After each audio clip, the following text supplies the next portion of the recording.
Welcome back, Honors. Welcome back to it. Welcome back to your flipped classroom and our continuing discussion of the Protestant Reformation, right? Y'all are doing so good with your art presentations right now. I'm very, very impressed. By the way, I'm going to go ahead and post this flip, and then I'm also going to get y'all study guide rock and rolling a little bit as well, so you can start filling that out, and I would focus heavily on the content from the last flip and then from this flip also. Just because when we're looking at things, it does get kind of hard to remember stuff when we don't review with warm-ups like we normally do, so this test coming up is going to be a challenging one for you, okay? But remember, you are doubling down on this content, right? You're learning it both here, and you're also learning it in religion, so you should be fine, all right? But let's pick up right where we left off, because I don't want to keep this flip very long, because you're already crushing it with your artwork presentations, and I want you to have time to go ahead and start that big Reformation chunk of your study guide, okay? But going into it, though, we left off talking about the 95 Thesis, right? Which is the document that Martin Luther is going to post to the door of the Wittenberg Church. Not really, though, because it probably was just a letter. He probably never actually did that. The chances of him doing that are slim to none, because it would be a radical movement that would probably end up getting him arrested and then later killed.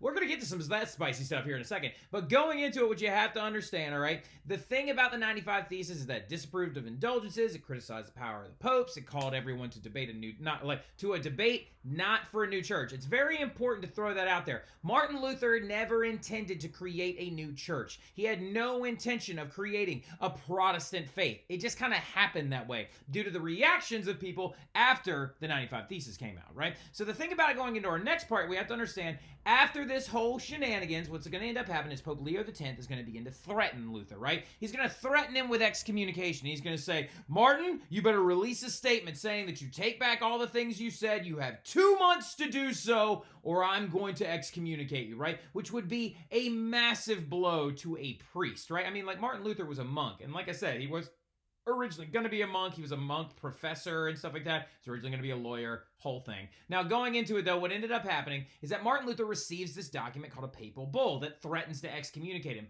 By the way, when the Pope actually wrote this papal bull document, he had also collected a bunch of Martin Luther's copies of the 95 Theses, right? And he actually had a very large burning of them in the Vatican right after he sent that letter. So the interesting little, retort to this entire movement that Martin Luther decides to do is he burns that letter, right? He actually goes into the square of a town in Germany, or what is now the Holy Roman Empire, and he actually burns the letter from the Pope that is threatening to excommunicate him, right? He's like, he wants to burn my stuff. I refuse to actually give in to these demands, and he burns the letter and ends up getting excommunicated 2 months later, right, in 1521. Now, going into it, what you have to understand as well, look at all these dudes standing around. These people become very, very important a little bit later on. They are known as the German princes. This one right here in particular is a very famous one named Frederick the Wise, right, who actually harbors Luther a little bit later on and keeps him safe from reprisal and arrest. Now, what ends up happening after Martin Luther burns that papal bull in front of all these German princes who are beginning to be like, maybe if I side with Luther, I'll get more power, right? And this is going to be a very important part of the story as we keep going forward.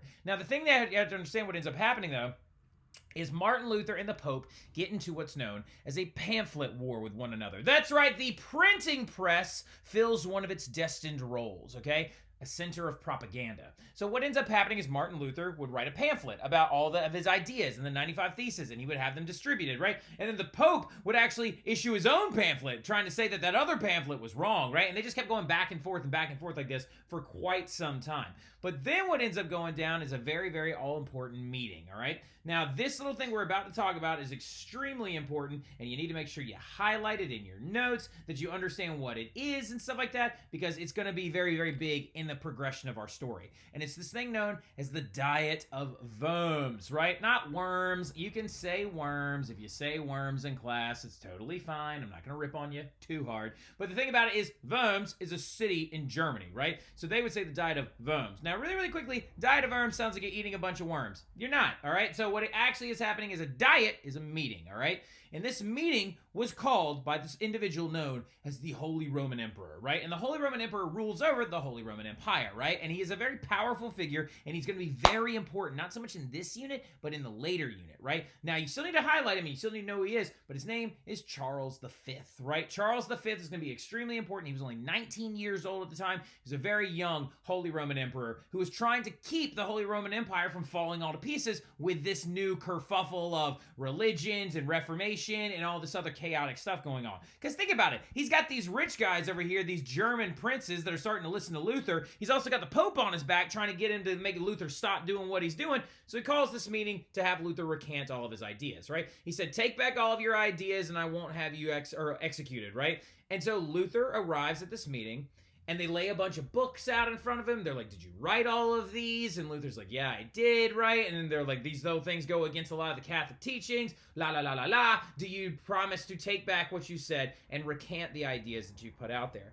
And Luther actually said, I cannot in good conscience or without evidence of scripture recant the ideas that I have come out with. Now that's the big triumphant Protestant moment that actually occurs, even though ironically enough, it wasn't like that easy. Like Luther actually was like waffling back and forth on whether or not to take it back or not, because Luther's a little bit like, he's not like a good person, all right? Something we need to understand about him is he was massively anti-Semitic and stuff like that, and actually one of his books was actually one of the only books not burned by the Nazis in Germany in the 1940s. But at the same time, he did have internal struggles with this whole thing. He actually thought about taking everything back, but then he decided not to. And because of this, he's going to be declared an outlaw, and all of his writings would be condemned, right? And this is the moment where Luther unintentionally started the faith known as Lutheranism, right? The very first large-scale Protestant faith. Now, what ends up happening, though, is as they're transferring him back somewhere else, Luther actually escapes and ends up going on the run. And he actually hides out of this place called Marburg Castle with Frederick the Wise. That guy that was in the back of the painting and stuff like that was standing there watching him burn the papal bull, he actually gave him shelter because the princes of the Holy Roman Empire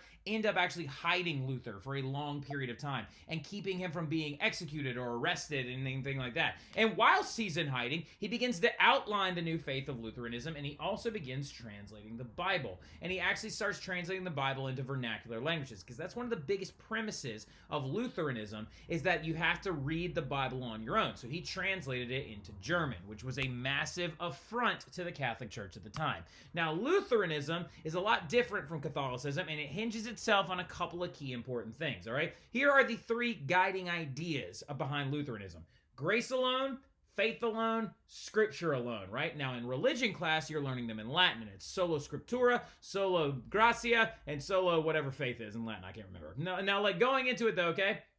How this works or what they mean, let's start with the easy one, all right? Scripture alone means you need to go off and read the Bible on your own, right? And you need to create that connection with God and the words of God on your own, right? You're not supposed to actually like sit there and listen to it from a priest and stuff like that. It actually has so much more to do with you reading it on your own. Speaking of speaking to a priest, the next one that's very important is the grace alone concept, right? And that premise means by the grace of God alone will someone be saved and taken into heaven. Because when you look at the structure of the Catholic Church, every single thing that is a part of your sacramental duties, or like if we're doing something to get into heaven, requires a priest nearby, right? You need a priest to bless the bread so it can become transubstantiated. You need a priest to bless the wine. You need a priest to do your confession. You need a priest to do everything for you. You need a priest to baptize the baby.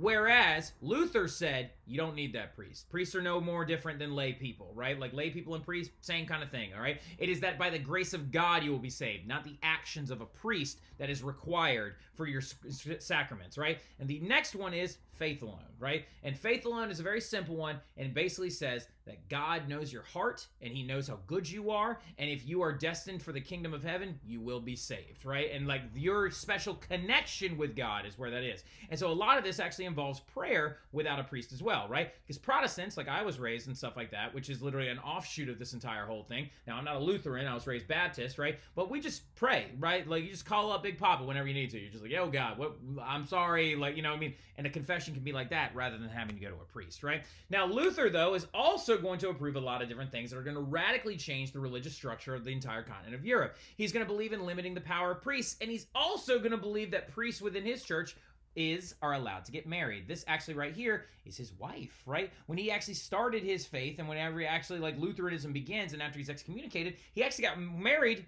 to a nun. Fun fact, right? He said he like saved her from a convent, which was ridiculous. He didn't save her from anything. And also going into it though, what also ends up happening is Lutheran becomes the very first Protestant faith. And the reason why Protestants are called Protestants is because they are protesting the Catholic Church, right? They actually are called that because after this thing called the Diet of Speyer, they were talking about how they were protesting against the Catholic Church and demanding its reform, and when it refused to reform, they became Protestants, right? Now, the thing about it that you need to also understand, though, is it's not like this fixed everything, right? Everybody immediately goes like, oh, and then was there religious harmony in the Holy Roman Empire after that? And were all poor people and rich people bonded together permanently, and then they were going to have the grace of God? No, that is not what actually happened. This did not fix everything, right? There was still a lot of violence, and Protestant countries and areas still experienced a lot of chaotic political turmoil, right? So you're going to see wars and violence break out in a very, very heavy manner due to the beginning of the Protestant Reformation. Something you have to understand is that the Reformation is going to cause wars and violence, right? Because Catholics are going to go against Protestants, and then Protestants are sometimes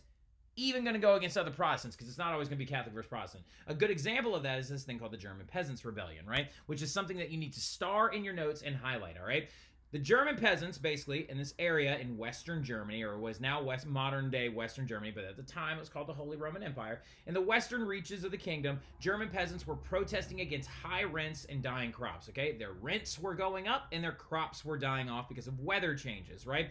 Now, they cited ideas expounded by Luther, right? They cited ideas from Luther's Bible, from Luther's text, the ideas of lay people, and also the idea that no one is better than anybody else. They cited the idea that the rich are exerting their power and their believed betterment over the peasants, right? And they said that no man outranks us according to the ideas of Luther. Now, this is a very interesting moment because the demands of the German peasants were actually issued by like this large document that they put out, and they said, if you do not come into these demands and help us actually pay our rents and make sure that our families are fed, we're going to rebel and we're going to freak out and we're going to kill a bunch of people, right? And so Luther actually looked at the document and said, wow, that actually is true. I did say all that stuff. Then the German peasants, or not German peasants, excuse me, let me take that back. Then the German priests are going to pressure him, right? The German peasants, I keep getting this wrong. One more time. Then the German princes, right, people like Frederick the Wise, begin to pressure Martin Luther, and they're like, hey, you know, we're the ones hiding you, right? And they're trying to rebel against us. So yeah, and then he took it all back. And then Luther, who actually was originally supporting the peasants, took a 180-degree turn and went the other direction, right? And he said, oh, actually, these peasants are lying, stealing, sneak thieves, and stuff like that, and went against them, right? And they should be quiet and stay in their place. What ends up happening is the peasants then rebel, take over several different cities, including the city of Munster in like what is now Eastern Germany. And what ends up happening, though, is what always ends up happening. Rich people have bigger armies and more weapons than poor people, right? And so rich people came back with a larger armed force, and they ended up killing anywhere between 100,000 to 300,000 peasants, right? And why? Because the Protestant Reformation is going to cause a lot of political upheaval, right? This is going to lead to violence and chaos within their own countries. Protestants against Protestants, Protestants against Catholics, etc., etc., etc., okay? Now, we have to understand that, well, this whole thing happens, though, and the like Protestant Reformation from that point forward, out of Wittenberg, where he started the whole thing, is going to begin to spread, right?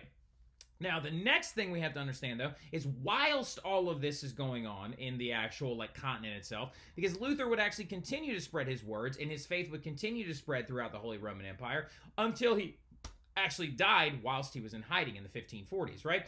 Now, during this entire movement, though, there was a very famous king that was actually King of England, and his name was Henry VIII, right? And he was declared the defender of the faith when he was a very young man, because what ended up happening actually early on in the 1520s, whenever Martin Luther started his Reformation, right, Henry VIII wrote a book called Defending the Seven Sacraments, right? And as the King of England, Henry VIII came out and was like, hey, that guy over there, he doesn't like Catholicism, well, I don't like him, right? And we should defend the seven sacraments. We should all be good Catholic children of God, etc., etc., etc. And the Pope was like, oh, Henry, you're so special. I love how you defended us. Here's a title called the Defender of the Faith, which is still an award the Catholic Church gives out, which is actually really intense. Imagine it like the Nobel Prize of the Catholic Church, right? But what ends up happening, though, is Henry VIII, who is a Tudor, by the way, his last name is Tudor. He's going to become very important, or all that becomes very important a little bit later on. Henry VIII gets this title. But then he goes back to the Pope. He's like, hey, Pope, you know how you told me I was the defender of the faith and that you love me and that you think I'm great? Well, I have a question. Do you mind if I get a divorce, right? Well, that right there is Henry VIII in his older years, right? Some of y'all are like, well, this is what he looked like at first, right? Yeah, Henry VIII actually apparently early on was like 6'4" and very athletic and super handsome. And everybody, all the women in England thought he was super attractive, right?